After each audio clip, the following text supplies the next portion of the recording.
Continuous की तो video आपने देख ही ली होगी। अब हम देखते हैं फ्यूचर परफेक्ट टेंस।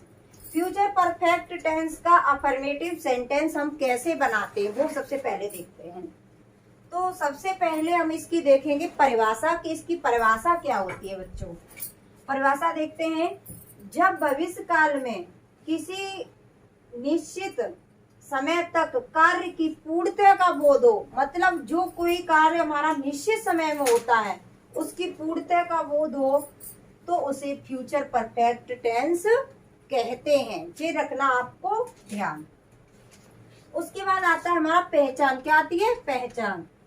जिन वाक्यों के मुख्य क्रिया के अंत में क्या आएगा? मुख्य क्रिया के अंत में चुका होगा, चुकी होगी, चुके होंगे आदि शब्द आते हैं, फ्यूचर परफेक्ट टेंस कहलाते हैं। कौन से टेंस कहलाते हैं? Future perfect tense. अब इसके बाद हम देखते हैं इसके नियम, बनाने के नियम। इसके बनाने के नियम क्या होते हैं? इस काल के वाक्य में आई और वी के साथ सहायक क्रिया सेल हैव लगाते हैं तथा मुख्य क्रिया को थर्ड फॉर्म में लिखते हैं तथा समय से पूर्व की अंग्रेजी वाई लगा देते हैं। तो यहाँ पे हमने अभी थोड़ा ही लिखा है, बोर्ड छोटा है बच्चों, हम कई बार बता चुके हैं हमारा बोर्ड छोटा पड़ जाता है, इस वजह से हम आपको पूरा पूरा यहाँ नहीं लिख पा रहे हैं। अभी हम आगे लिखवाएंगे, नोट कराएंगे, आप बने रहिए बस मेरे साथ। तो समय से पूर्व की अंग्रेजी क्या लगा देते हैं? बाई। अब हम देखते हैं यहाँ पे इसका फॉर्मूला कि इसका फॉर्मूला क्या होता है। सब्जेक्ट प्लस सेल है प्लस मेन वर्ब की थर्ड फॉर्म। अब इसमें क्या लगेगी? मेन वर्ब की third form plus object plus अन्य शब्द प्लस बाई प्लस टाइम। तो ये तो हमारा हो गया फॉर्मूला। अब इसके बाद हम देखते हैं इसका एग्जाम्पल कि इसका एग्जाम्पल कैसे बनता है। हम कल तक लखनऊ से वापस आ चुकेंगे। अब इसे हम देखेंगे। अभी हमने यहाँ पे सिर्फ सेल के बारे में बताया है, साइक्रिया सेल हैव के बारे में। अभी हम आगे लिखाएंगे विल हैव के बारे में, ठीक। तो पहले हम देखेंगे सेल हैव के बारे में। हम कल तक लखनऊ से वापस आ चुकेंगे। तो हम की सबसे पहले अंग्रेजी लगाएंगे। हमारा फॉर्मूला क्या कह रहा है? सबसे पहले लिखो सब्जेक्ट। तो सब्जेक्ट हमें उसके अनुसार सहायक क्रिया सेल है। उसके बाद मेन वर्ब की फर्स्ट फॉर्म, मेन वर्ब क्या है? आना। तो क्या हो जाएगा? कम। कम केम कम, इसका तो यही रहेगा।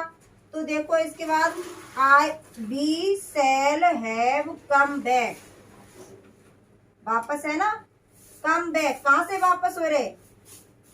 लखनऊ से। तो हो जाएगा I shall have come back from Lucknow. अब क्या बचा हमारा? कल तक। तो जब कल समय दिया है हमारा तो बाई लगाएंगे। यहाँ पे क्या लगाएंगे? वाई। वाई कल की अंग्रेजी, यहाँ हम लगा देंगे कल की अंग्रेजी टुमेरो।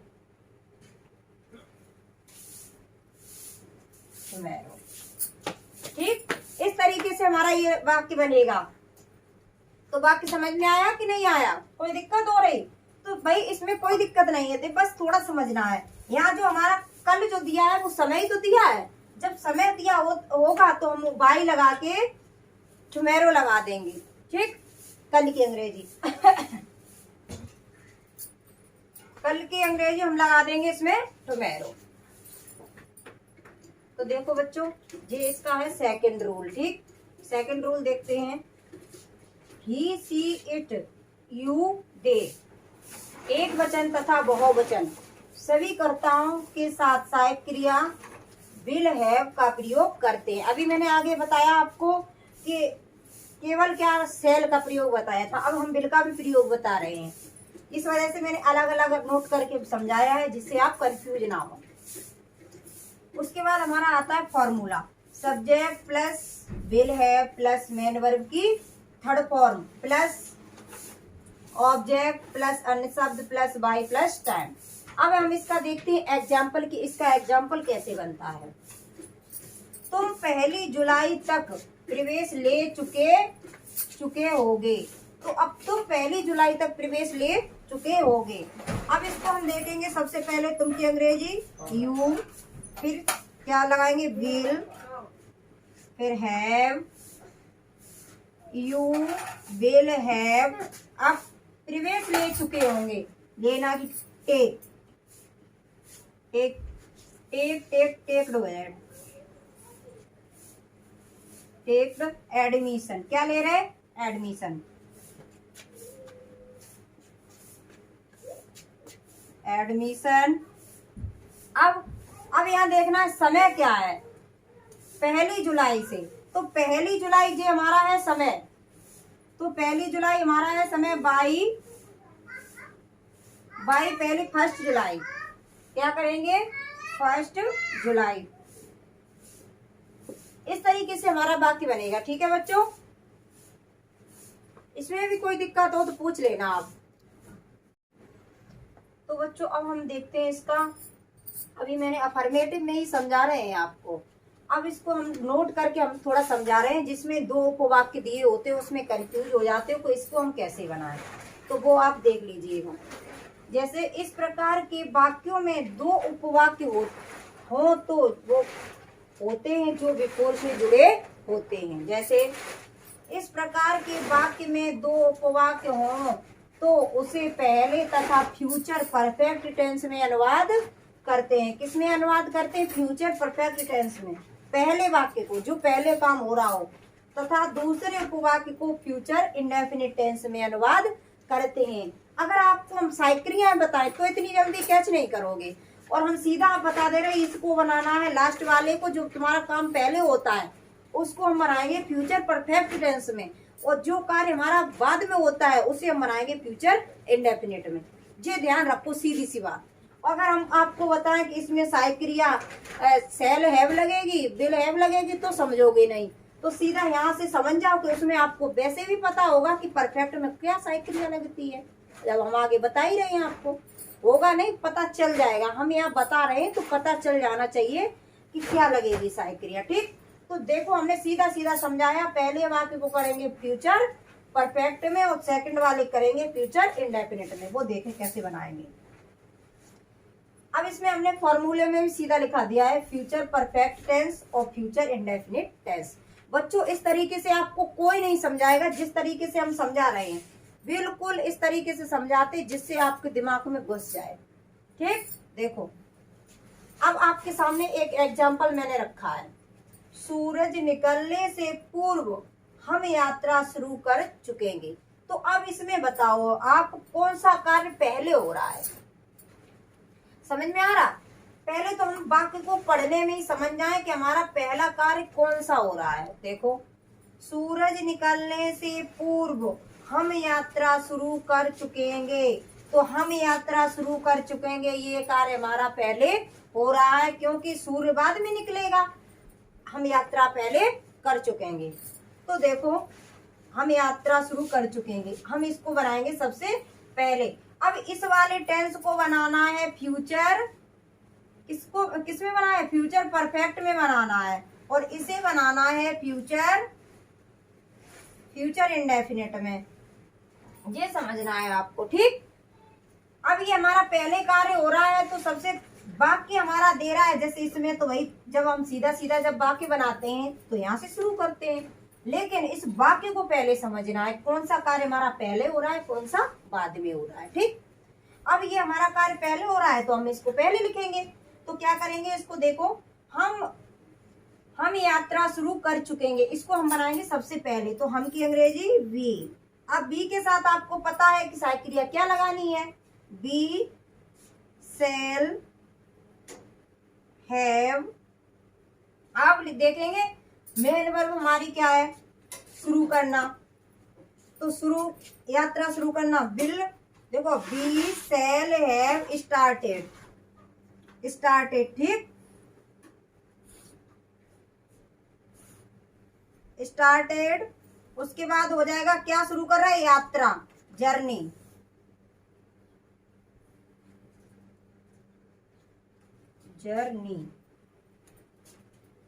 तो हमारा जो हो गया वाक्य, be shall have started journey. ठीक, जर्नी। अब इसके बाद हमें किससे जोड़ना है, दोनों वाक्य को किससे जोड़ना है, मैंने अभी बताया बिफोर से। किससे जोड़ना है, बिफोर से।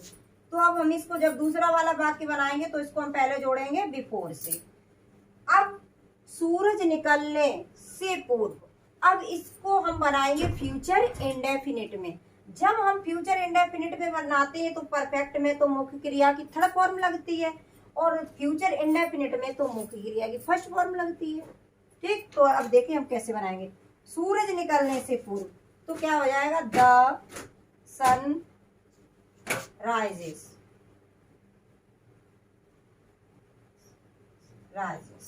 इस तरीके से हमारा बनता है वाक्य। ठीक, समझ में आया बच्चों? तो हमें इसी तरीके से वाक्य बनाने में कोई भी दिक्कत आती है हमसे पूछ लीजिएगा। तो बच्चों अब हम देखते हैं फ्यूचर परफेक्ट टेंस का नेगेटिव सेंटेंस। अभी मैंने आपको अफर्मेटिव पूरा समझा दिया है, उसके बाद हमारा आता है नेगेटिव सेंटेंस। नेगेटिव सेंटेंस यानी नकारात्मक वाक्य। तो देखेंगे पहचान, नेगेटिव सेंटेंस की पहचान क्या होती है।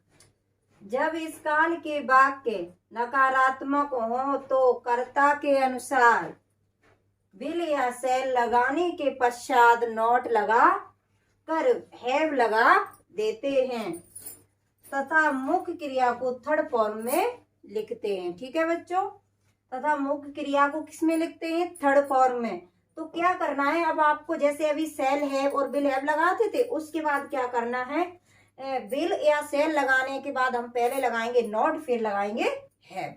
जी ध्यान रखना है।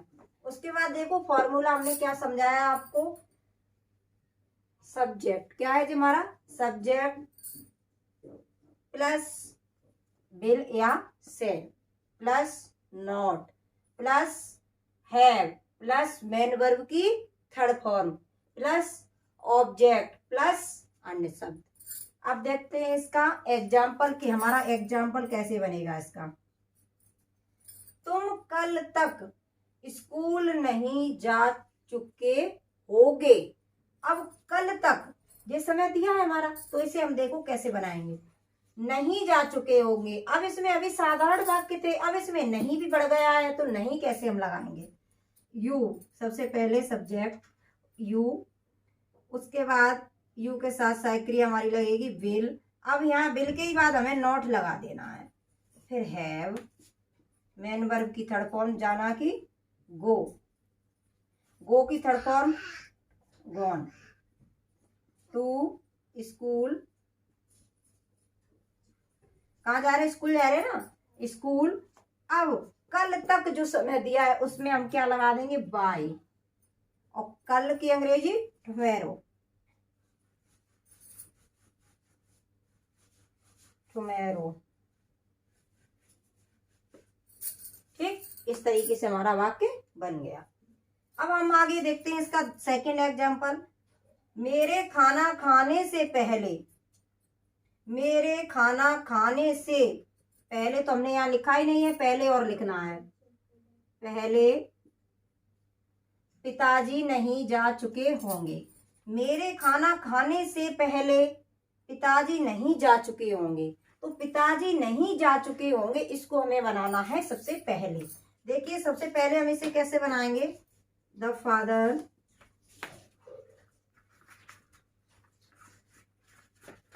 The father. अब फादर के अनुसार भी हमारा क्या लगेगा, विल, नहीं के अंग्रेजी नॉट, हैव जाना कि थर्ड फॉर्म गॉन, टू। ये हमारा हो गया वाक्य कंप्लीट। उसके बाद हम देखते हैं, अब पहले शब्द दिया है इसे हम किससे जोड़ेंगे, बिफोर से, बिफोर। अब मेरे खाना खाने से पहले तो इसको हम बनाएंगे, तो आई ईट द फूड। कोई दिक्कत? इस तरीके से हमारा ये निगेटिव सेंटेंस के वाक्य बनते हैं। ठीक है बच्चों, और हमारे साथ हर वीडियो में बने रहिए और चैनल को करें सब्सक्राइब और वीडियो को करें लाइक। तो बच्चों अब हम देखते हैं फ्यूचर परफेक्ट टेंस का इंटेरोगेटिव सेंटेंस। इंटेरोगेटिव सेंटेंस यानी प्रश्न सूचक वाक्य।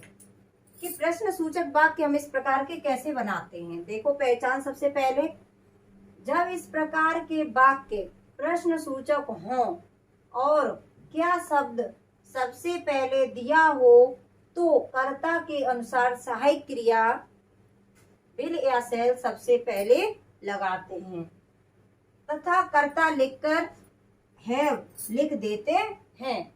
अंत में प्रश्न सूचक चिन्ह अवश्य लगाते। वो हमने लिखा नहीं है, आपको तो वैसे भी पता चल गया होगा, सारे टेंस पढ़ गए हैं कि अंत में प्रश्न सूचक चिन्ह तो अवश्य लगता है। कब लगता है? जब हमारा वाक्य प्रश्न सूचक होता है तब। अब हम इसका देखते हैं फॉर्मूला। इसका फॉर्मूला कैसे बनता है? विल सेल, ये हमारी सहायक क्रिया सबसे पहले आ जाती है, विल या सेल प्लस सब्जेक्ट प्लस है प्लस मेन वर्ब की third form plus object plus अन्य शब्द plus by plus time plus प्रश्न सूचक चिन्ह। ये मैंने फॉर्मूले में नोट कर दिया है, ठीक, कोई दिक्कत नहीं होगी। उसके बाद हम देखते हैं अब इसका एग्जाम्पल कैसे बनता है। एग्जाम्पल देखते हैं, क्या राम सुबह नहा चुका होगा। ठीक, तो सुबह नहा चुका होगा, अब क्या पहले दिया है तो क्या के अनुसार हमने सहायक क्रिया सबसे पहले लिखेंगे राम के अनुसार। तो विल क्या लिखेंगे? Will Ram have. अब नहाना की बात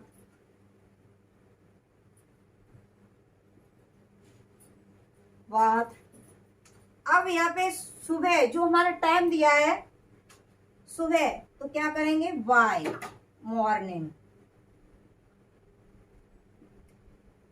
और प्रश्न सूचक चिन्ह। इस तरीके से तो हमारा ये वाला वाक्य बनेगा। अब जो दो उपवाक्य होते हैं वो भी हम देख लेते हैं कैसे बनते हैं। तो बच्चों देखते हैं, उसके सोने से पहले तुम कौन सा गाना गा चुके होगे। ये हमारा वाक्य है, इसमें हम देखते हैं कैसे बनाते हैं। उसके सोने से पहले तुम कौन सा गाना गा चुके होगे, इसे हमने समझ लिया। अब इसमें कौन सा कौन सी, ये हमारा आ गया क्वेश्चन वर्ड। ये हमने यहाँ फॉर्मूला नोट नहीं किया लेकिन समझा दे रहे हैं आपको। जब क्वेश्चन वर्ड हमारा बीच में आ जाता है तो हम क्वेश्चन वर्ड को सबसे पहले लाते हैं। तो कौन सा है अंग्रेजी?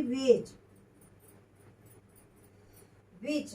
अब तुम कौन सा गाना गा चुके होगे, तो तुम के अनुसार सहायक क्रिया इसमें भी लग जाएगा विल, फिर यू हैव। अब गाना की third form sang a song. अब ये वाला हमारा वाक्य कंप्लीट हो गया। उसके बाद हम देखेंगे सेकंड वाक्य बिफोर से जोड़ के। बिफोर, उसके सोने से पहले, तो ही स्लीप और प्रश्न सूचक चिन्ह। कोई दिक्कत? इस तरीके से हमारे वाक्य बनते हैं इंटेरोगेटिव के। इंटेरोगेटिव वाक्य में आपको बस क्वेश्चन वर्ड का ध्यान रखना है, सहायक क्रिया का ध्यान रखना है और जो भी क्वेश्चन वर्ड बीच में दिया होता है उसकी अंग्रेजी हम सबसे पहले लिखते हैं, ये ध्यान रखना होता है। ठीक है बच्चों, तो कोई भी दिक्कत होती है आप हमसे पूछ सकते हैं। तो बच्चों ध्यान रखो, हमेशा जब भी आप टेंस पढ़ो पूरी वीडियो देखो। जब तक आप पूरी वीडियो नहीं देखोगे, हमारे साथ नहीं रहोगे वीडियो में, तब तक आप कुछ नहीं समझ पाओगे। पूरी वीडियो देखो जिससे आपको अच्छे से समझ में आए। ठीक है बच्चों, तो वीडियो को करें लाइक और चैनल को करें सब्सक्राइब। कमेंट बॉक्स में कमेंट करिए। ओके, ठीक है, धन्यवाद।